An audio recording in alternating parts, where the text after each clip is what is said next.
No vídeo anterior, a gente discutiu um pouco sobre o surgimento da noção de classe e por que ela foi tão importante nos estudos sociais, nos estudos sociológicos sobre os grupos que estavam se formando no capitalismo. E agora, no século XX, como que isso se dá? Por que a ideia de classe se tornou muito importante? Bom, o regime capitalista, diante da sua constante evolução e transformação, ele começou a entender, então, que não era fácil vender as mesmas coisas para todo mundo. E aí, apoiando-se até um pouco no que Bourdieu fala, isso se dá porque as pessoas têm gostos e estilos diferentes, conforme a classe. Então, o que começa a se fazer? Os estudos de marketing e de propaganda, eles começam a tentar classificar pessoas, para que eles possam fazer campanhas direcionadas para essas pessoas, vender produtos direcionados especificamente para elas. Ou seja, era importante classificar as pessoas, era importante colocá-las num padrão ali, num modelo, num estilo de vida, e a partir daí traçar estratégias para capturar os gostos dessas pessoas e direcionar esses gostos para o consumo de determinados produtos. Então, nos anos 70, 80, percebe-se como a dicotomia, digamos assim, entre burguesia e proletariado, entre operários e elite, ela meio que dá lugar a outros espaços dentro da estrutura social, justamente por essa questão da riqueza ter se espraiado, e aí os gostos começaram a se misturar entre si, mesclar elementos de um, de outro, e aí então seria necessário classificar de uma outra forma os grupos dentro da sociedade. E é aí que surgem as classificações entre classe A, B, C, D. Surgem oportunidades de dividir a sociedade em outros pedaços. É claro que a renda ainda contava como elemento principal, mas já entravam aí outras questões, como escolaridade, como acesso a determinados bens, acesso a determinadas relações. E para nós, aqui no Brasil, isso demorou, acho que um pouco para chegar, sabe? Porque por muito tempo a gente teve uma outra estrutura social baseada, primeiramente, entre senhores e escravos. Aí depois a gente teve o surgimento da burguesia urbana, mas ainda assim a ordem, digamos assim, escravocrata, e essa divisão ficava no background, orientando muitas vezes as relações. E lá para os anos 70, que é mais ou menos quando isso começa a acontecer nos Estados Unidos e nos países da Europa, a gente tinha um movimento muito mais de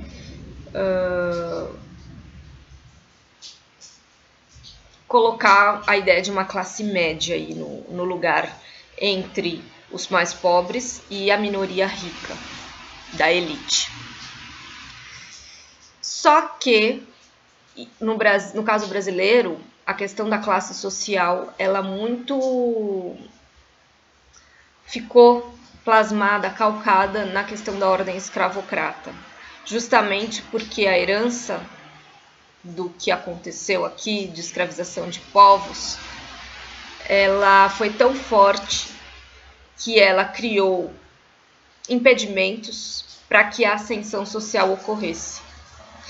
Então, a rigidez dentro do nosso sistema de classes, ela se deu e se prolongou e se prolonga até hoje, apesar das nuances mais recentes, de uma maneira muito mais rígida e fixa no espaço social, porque entra a questão racial aí, a questão do racismo estrutural, a questão das impossibilidades de acesso a determinadas profissões, a determinadas escolas. A gente não pode esquecer que no Brasil, até os anos 60, 70, a escola dita pública ela não era democrática, ela não era para todos, e ela excluía. E o próprio movimento do desenvolvimento brasileiro foi excludente. A gente se desenvolveu em troca da imobilização de muitos grupos, de muitas pessoas num determinado frame, num determinado quadro, numa determinada situação de pobreza. Então a riqueza se deu a partir das custas da pobreza e da mobilidade dos outros nessa linha de pobreza. E essa característica do nosso desenvolvimento, ela marcou o nosso processo de mobilidade social, que é muito restrito. Primeiro porque começou a haver também o sucateamento do ensino público, e a partir daí o acesso aos melhores postos de trabalho, às melhores universidades, que já não era universal, se tornou ainda mais utópico a partir do momento que as pessoas precisam pagar bons colégios, boas escolas, para ter acesso às melhores universidades e, consequentemente, a partir daí, aos melhores postos de trabalho e a possível ascensão social. Se isso não acontecesse, se houvesse uma universalização real do ensino, essa mobilidade social ela poderia ocorrer de uma maneira mais fluida. E é isso que está meio que em jogo nesse momento, em que se discute a permanência ou não de regimes de cotas, em que se discute a manutenção da qualidade da universidade pública a partir de verbas e repasses do governo federal.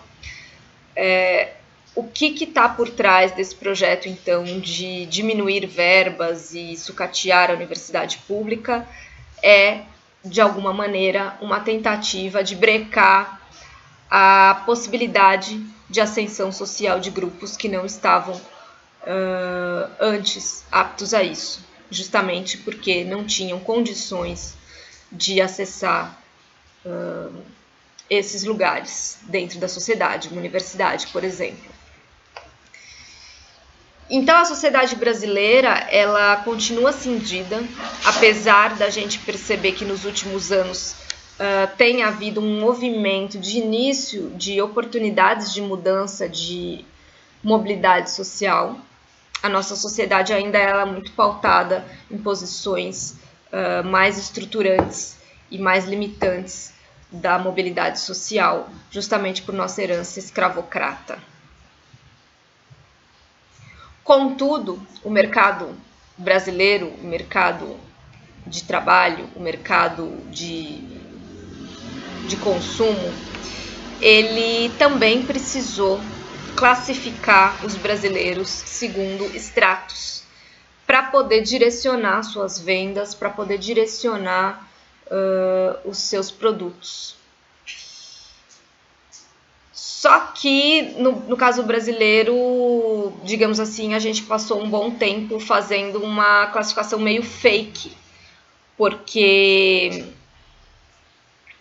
a gente entendia-se, né, que haveria uma classe média grande, inflada, e haveria pobres, que não seriam poucos, mas haveria uma classe média maior do que os pobres. E haveria uma elite pequena.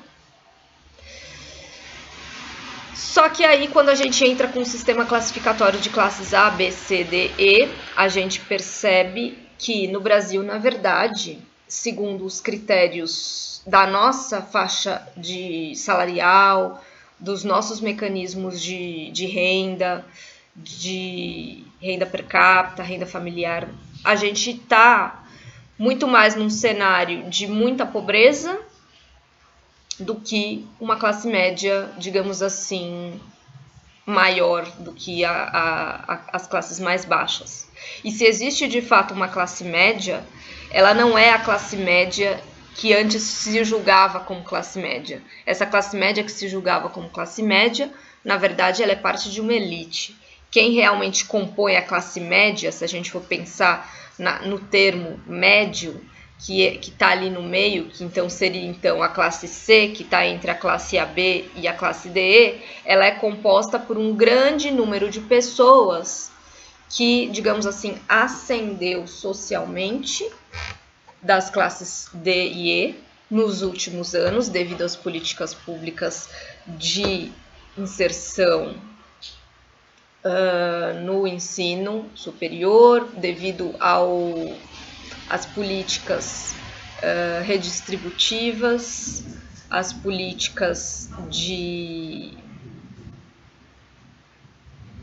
auxílio, né?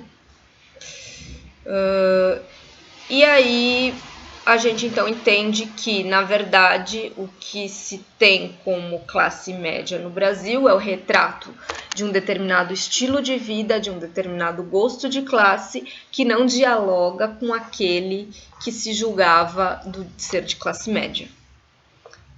Esse que talvez se julgasse ser de classe média esteja num lugar aí de classe alta, mas não elite, porque também são gostos diferentes.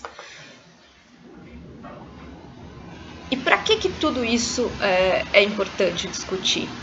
Por que tudo isso faz ou não sentido no momento atual?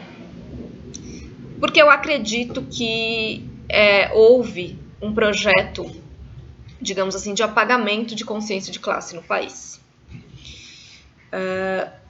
Esse apagamento, ele é parte do projeto de manutenção das condições estruturantes de uma elite que quer se manter sempre numa posição imóvel e não ser ameaçada pela ascensão de grupos que, teoricamente, seriam seus serviçais, que são as classes mais baixas. Então, breca-se a todo momento essa possibilidade, simbolicamente, materialmente, em condições de não permitir mesmo o acesso. E aqui então se denominava uma classe média, na verdade ela é uma aspiração, ela tem uma aspiração na elite, e ela meio que fecha os olhos para o lugar dela dentro da sociedade, que é justamente a de continuar nesse jogo de reprodução das condições que não vão permiti-la ascender, mas que vão a colocar justamente no meio do caminho, no meio do jogo entre os mais pobres e a elite. E ela que, na verdade, vai continuar ideologicamente, digamos assim, reproduzindo esses discursos como se ela fosse elite, mas sem enxergar de fato que ela continua também sendo explorada dentro desse jogo de dominação de classes. E a questão do status social das classes mais altas é algo que pega muito em termos simbólicos e também impede, digamos assim, uma tomada de consciência de classe maior, porque é isso, as pessoas, elas, ao invés de pensarem, e não poderia ser diferente, obviamente, mas ao invés de se pensar que existe uma classe mais alta no poder que me explora, e então eu preciso me juntar com os meus e mudar essas condições de exploração e mudar o jogo de forças, eu não penso nisso, eu só penso em ser como essa classe que me explora para poder explorar pessoas que eram iguais a mim. Então, esse é o jogo sutil do modelo atual de dominação de classes no país. A gente não conseguiu resolver a questão totalmente da mobilidade social através do acesso à educação. A gente não conseguiu oferecer as condições iguais, as condições, digamos assim, que possibilitariam pessoas que não estão numa posição privilegiada na sociedade terem a oportunidade de ascenderem socialmente. E quando isso ocorre, isso é tido como mérito pessoal. Isso muitas vezes não é relacionado a políticas públicas, isso não é relacionado a um debate sobre a importância de fomentar esse acesso. E o resultado disso, muitas vezes, é que as pessoas, então, elas perdem essa consciência de que da onde se veio, né? E busca-se um ideal, porque ainda no nosso país, infelizmente, estar em posições privilegiadas no extrato social diz respeito a ter acesso a coisas que não estão democraticamente acessíveis a todos.